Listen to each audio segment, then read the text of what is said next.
Hi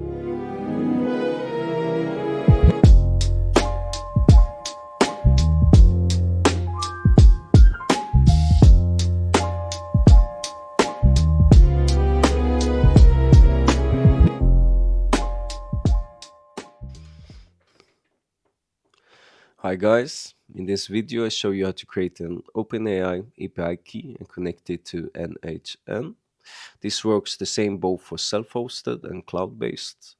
This setup is required for my workflows that use OpenAI agents. If you already have OpenAI credentials configured in NHN, you can skip this video.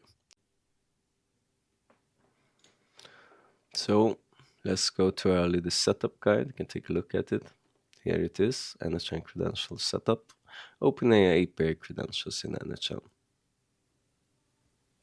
So let's go back to our workflows here, credentials, and then go to create credentials in the up right corner.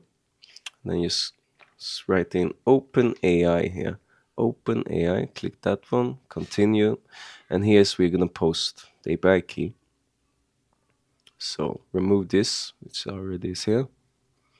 And then let's go back to our setup guide. Ctrl click, go to the link here.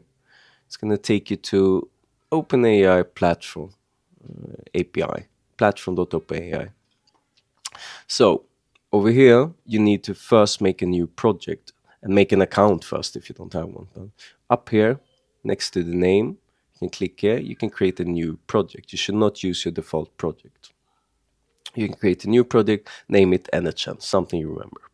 And then go to next to API references, click the little cog, settings,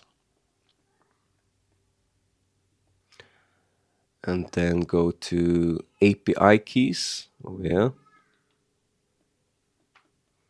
and then create new secret key. Name this NHN, select project, the project you just made, create new secret key. And here it is, copy. Never show this for anybody else, because this is how you get to use your OpenAI agents. So this one you should have private. Paste that in the NHN, in the API key, and this should be allowed HTTP request, all, and then you save. So credentials successfully created inside your personal space. Now you have OpenAI credentials. But remember, don't show the keys to anybody, and this will not exist. I will remove this after the video, my API key. But that's about it for this video, guys. Peace.